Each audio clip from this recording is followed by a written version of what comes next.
안녕하세요, 여러분. 성공합시다.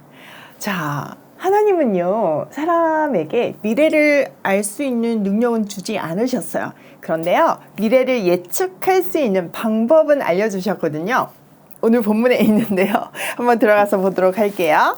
1절 아그리빠가 바울에게 이르되 너를 위하여 말하기를 내게 허락하노라 하니 이에 바울이 손을 들며 변명하되 아그리빠 왕이여 유대인이 고발하는 모든 일을 오늘 당신 앞에서 변명하게 된 것을 다행히 여기나이다. 특히 당신이 유대인의 모든 풍속과 문제를 아심이니이다. 그러므로 내 말을 너그러이 들으시기를 바라나이다. 자, 아그리빠 왕이 바울이 변호하는 것을 허락하니까 변호하기 시작했어요. 바울은요, 유대 사람들이 고발해서 아그리빠 왕 앞에서 이렇게 변호할 수 있다는 것을 참 다행으로 생각한다고 말해요. 왜냐하면은 아그리빠 왕은 일단 유대를 다스리는 왕이잖아요. 그러다 보니까 유대 사람의 풍속과 쟁점을 모두 잘 알고 있잖아요. 그래서 무죄를 증명할 수 있을 거라고 생각을 했던 것 같아요. 또 게다가 바울은 항상 복음 전하는 것에 온 마음이 가 있는 사람이잖아요. 그러니까 아그리빠 왕 앞에서 복음을 전할 수 있는 절호의 찬스라고 생각하니 얼마나 기뻤을까요? 끝까지 참고 들어달라고 부탁을 하면서 이제 자기 간증 겸 변호를 하기 시작하는데요. 자, 볼게요. 자, 4절 내가 처음부터 내 민족과 더불어 예루살렘에서 젊었을 때 생활한 상황을 유대인들이 다 아는 바라. 일찍부터 나를 알았으니 그들이 증언하려 하면 내가 우리 종교의 가장 엄한 팔을 따라 바리새인의 생활을 하였다고 할 것이라. 자, 바울은요, 젊었을 때부터 자기가 살아온 삶에 대해서 유대인들이 잘 알고 있다고 해요. 그들이 오래전부터 자기를 알고 있었으므로 증언하려고 마음만 먹으면 자기가 자기 종교 학파 중에서 가장 엄격한 바리새파에 속했고 그리고 바리새인으로서 아주 그 기율을 엄격하게 지키며 살아왔다는 것을 인정할 것입니다. 이렇게 얘기해요. 이 말은요, 자기가 유대인의 규례를 잘 알고 있어서 어길 수 없다는 것을 강조하고 있죠. 자, 6절 이제도 여기 서서 신문 받는 것은 하나님이 우리 조상에게 약속하신 것을 바라는 까닭이니 이 약속은 우리 12지파가 밤낮으로 간절히 하나님을 받들어 섬김으로 얻기를 바라는 바인데 아그리빠 왕이여 이 소망으로 말미암아 내가 유대인들에게 고소를 당하는 것이니이다. 자, 자기가 바리새인 중에 바리새인이지만 이렇게 재판을 받는 이유는 부활의 소망을 두기 때문이라고 해요. 자기의 신앙이 유대 12지파와 동일하지만 조상으로부터 기다려온 약속에 대해서는 차이가 있기 때문에 고발을 당했다고 하는 거예요. 그러니까 유대인들이 계속 기다려온 거는 메시아인데 바울은 예수가 그 메시아다 이렇게 얘기하고 그가 부활했다고 얘기를 하니까 이게 부딪히는 거죠. 자, 8절 당신들은 하나님이 죽은 사람을 살리심을 어찌하여 못 믿을 것으로 여기나이까. 나도 나사렛 예수의 이름을 대적하여 많은 일을 행하여야 될 줄 스스로 생각하고 예루살렘에서 이런 일을 행하여 대제사장들에게서 권한을 받아가지고 많은 성도를 옥에 가두며 또 죽일 때 내가 찬성 투표를 하였고 또 모든 회당에서 여러 번 형벌하여 강제로 모독하는 말을 하게 하고 그들에 대하여 심히 격분하여 외국 성에까지 가서 박해하였고. 자, 앞에 있는 사람들에게 어떻게 하나님께서 죽은 사람을 살린다는 것을 믿지 못하냐고 말해요. 그리고 자기도 한때 나사렛 예수의 이름을 반대하는 일에 모든 일을 다 해야 된다고 생각을 했고 그래서 예루살렘에서 대제사장의 권한을 받아서 많은 성도들을 가두었고 또 그들이 죽임을 당할 때 아주 마땅하다고 생각을 했다고 해요. 그리고 해당마다 찾아가가지고 그들이 강하게 부인하게끔 압박했고 시간이 갈수록 그들에 대한 자기 분노가 극에 달했기 때문에 외국에 있는 도시에까지 박해의 손을 뻗었다고 하죠. 자, 이 말을 하는 이유가 뭐겠어요? 자기를 고발한 사람들의 그 위치에서 자기도 똑같이 해봤기 때문에 그들의 마음을 진심으로 안다는 거예요. 진짜 바울은요, 진심으로 그들의 마음을 이해했고 또 긍휼한 마음을 가졌고 그렇기 때문에 설득하려고 노력했어요. 자, 12절 그 일로 대제사장들의 권한과 위임을 받고 다메섹으로 갔나이다. 왕이여 정오가 되어 길에서 보니 하늘로부터 해보다 더 밝은 빛이 나와 내 동행 가정들을 둘러 비추는지라. 우리가 다 땅에 엎드러짐에 내가 소리를 들으니 히브리 말로 이르되 사오라 사오라 내가 어찌하여 나를 박해하느냐. 가시채로 뒷발질하기를 내가 고생이니라. 내가 대답하되 주님 누구시니까? 주께서 이르시되 나는 내가 박해하는 예수라. 일어나 너의 발로 서라. 내가 내게 나타난 것은 곧 내가 나를 본 일과 장차 내가 내게 나타날 일에 너로 종과 증인으로 삼으려 함이니 이스라엘과 이방인들에게 내가 너를 구원하여 그들에게 보내어 그 눈을 뜨게 하여 어둠에서 빛으로 사단의 권세에서 하나님께로 돌아오게 하고 제사함과 나를 믿어 거룩하게 된 무리에서 기업을 얻게 하리라 하더이다. 자, 바울은요 자기의 회심 과정을 쭉 설명해요. 우리는 앞에서 이 내용을 지금 여러 번 봤죠. 26장까지 총 4번을 보는 거예요. 자기가 믿는 사람들을 잡으려고 다메섹에 갔을 때 하늘로부터 빛이 임해서 자기 눈이 멀었다는 이야기를 하죠. 그리고 땅에 엎드러졌을 때 히브리 말로 사오라 사오라 내가 어찌하여 나를 핍박하느냐. 가시 돋은 채찍을 네 발로 차면 너무 아플 뿐이다 이렇게 얘기했다는 거예요. 자, 여기서 가시 돋친 채찍은요 짐승을 몰기 위해서 사용한 막대기인데요. 만약에 짐승이 이 막대기를 계속 걷어차면 본인만 아플 뿐이잖아요. 그리고 무의미한 일이잖아요. 그러니까 하나님의 뜻을 거역할 수 없다는 것을 이렇게 얘기하는 거죠. 그래서 자기는 주님 누구시니까 이렇게 물었을 때 주님은 네가 핍박하는 예수다 이렇게 답하셨다고 해요. 그리고 일어나라고 얘기하며 당신이 지금 바울 앞에 나타난 목적을 네가 지금 보고 있는 것과 그리고 앞으로 보여줄 것에 대해서 증인이 되게 하려 함이라고 하셨어요. 그리고 이방의 사도로 불러서 너를 이방으로 보낼 테니까 그들이 어둠에서 빛으로 사탄의 세력에서 하나님께로 돌아오게끔 또 제사함을 받고 나에 대한 믿음으로 거룩하게 하게끔 하는 것이 네 사명이다 이렇게 얘기했어요. 그러니까 이 가정을 설명을 하면서 기독교를 박해하던 자기가 어떻게 예수를 믿게 되었는지에 대해서 진술을 하는 거죠. 바울의 진술은요 하나님을 만나게 된 간증이었어요. 바울은 이 기회를 놓치지 않고 지금 자기를 신문하는 사람들을 전도하는데요. 한번 그 부분 볼게요.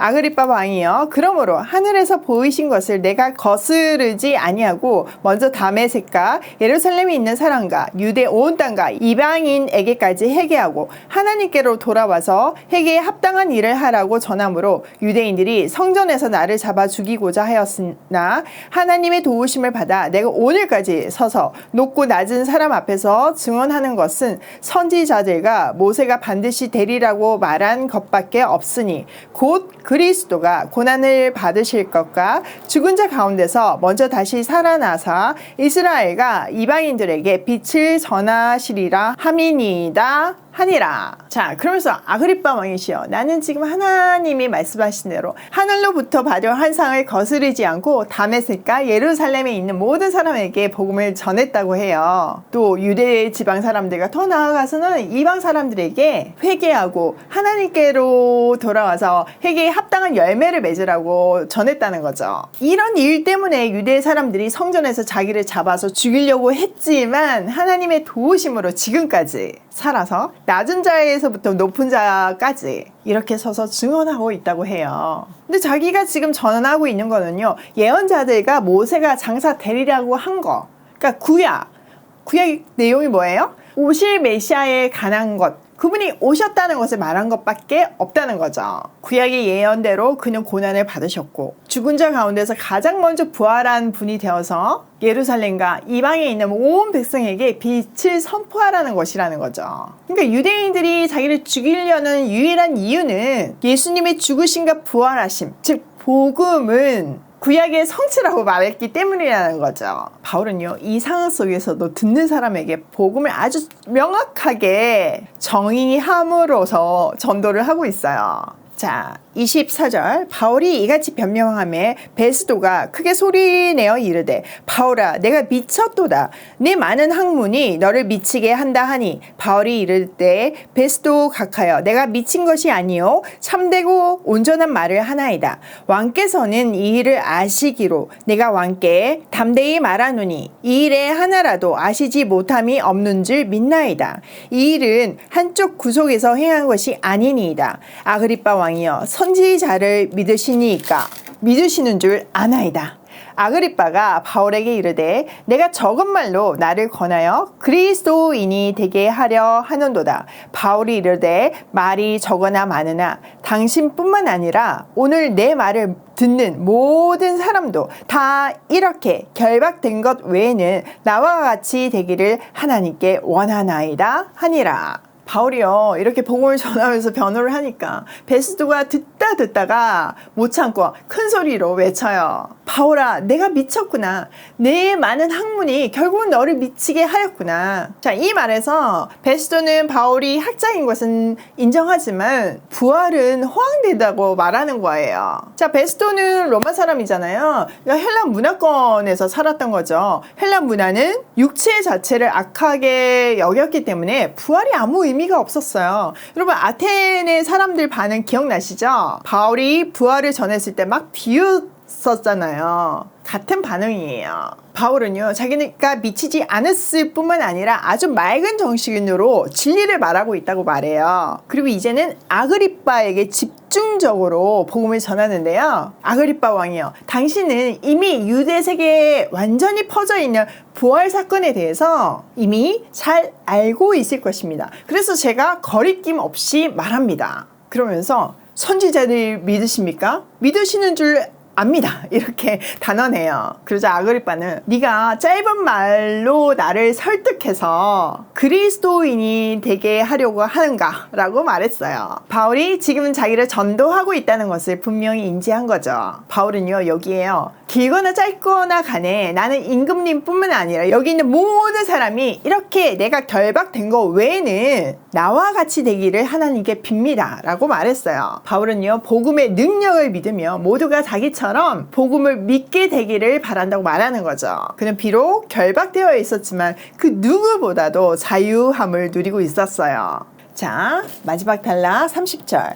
왕과 총독과 버니게와 그 함께 앉은 사람들이 다 일어나서 물러가 서로 말하되 이 사람은 사형이나 결박을 당할 만한 행위가 없다 하더라. 이에 아그리빠가 베스도에게 이르되 이 사람이 만일 가이사에게 상소하지 아니하였더라면 석방될 수 있을 뻔하였다 하니라. 자, 이제 왕을 비롯한 그 안에 있던 모든 사람들이 함께 일어나서 나갔어요. 그리고 서로 얘기를 하죠.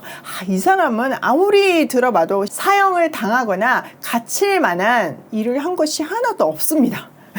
이렇게 얘기했어요. 다 무죄를 인정한 거죠. 그리고 상황을 이제 충분히 인지한 아그리빠가 베스도한테 그가 만약에 황제에게 상소하지 않았더라면 석방될 수 있었을 것입니다. 라고 말했어요. 황제에게 한번 상소하면 무조건 끝까지 가야 된다고 했잖아요. 만약 바울이 그렇게 안 했으면 자기가 풀어줬을 거다. 무죄를 선포했을 거다. 이렇게 얘기한 거죠. 지금 베스도가 아그리빠의 의견을 듣기 위해서 지금 이 재판 자리가 열렸잖아요. 아마도 이 무죄에 대한 아그리빠 왕의 의견은 베스도에 의해서 기록되어서 전달되었을 거예요. 그래서 그런지 바울은 로마에 도착했을 때 가택연금으로 비교적 자유로운 감옥 생활을 해요. 그랬기 때문에 그가 수많은 사람들에게 복음을 전할 수 있었어요. 모든 것이 하나님의 완벽한 계획이죠. 자, 모든 사람들은 다 알고 있었어요. 바울이 무죄라는 것을요. 그런데 유대인들은요, 자기들과 종교적인 신념이 다르다는 이유로 그를 죽이려고 했고요.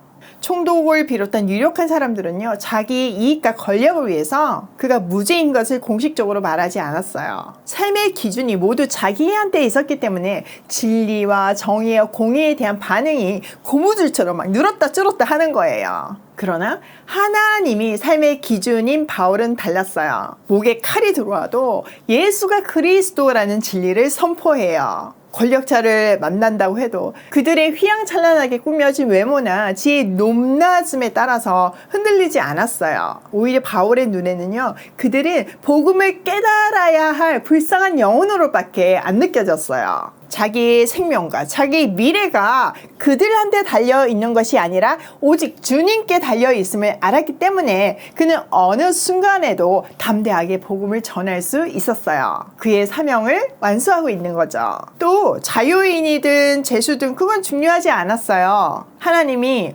최고의 방법으로 그의 삶을 이끄실 것을 신뢰했기 때문이에요.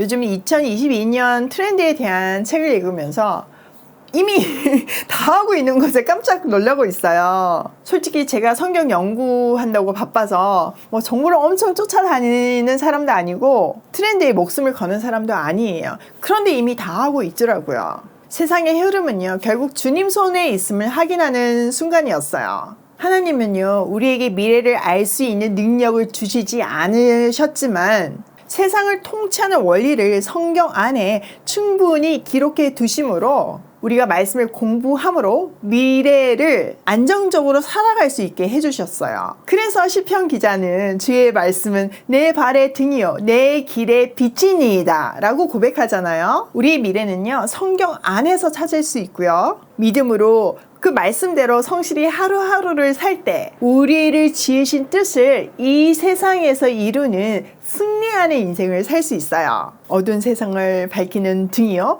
비친 말씀이 오늘도 우리를 안전하게 인도할 줄 믿어요. 자, 오늘 내용을 우리 삶에 한번 적용해보면요, 첫 번째, 내 생명과 앞날은 오직 주님께 달려있다예요. 우리 바울을 보면서 너무 많이 봤잖아요. 재판이 어찌 될까, 내가 풀려날까, 이런 거 관심 하나도 없어요. 주가 주신 사명을 완수하는 일에 올인하는 삶을 살았어요. 두 번째, 바울의 변호를 들어보면요, 개인 간증과 신학적 논증이 탄탄하게 결합되어 있음을 볼 수 있어요.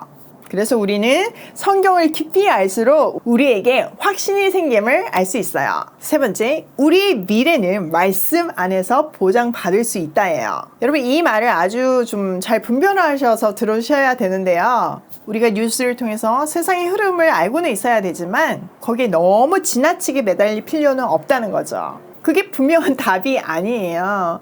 분명한 답은 말씀 안에 있어요. 오늘도 내 미래를 주관하시는 주님을 신뢰하며 주님이 알려주시는 길을 말씀에서 찾으며 고고싱해요.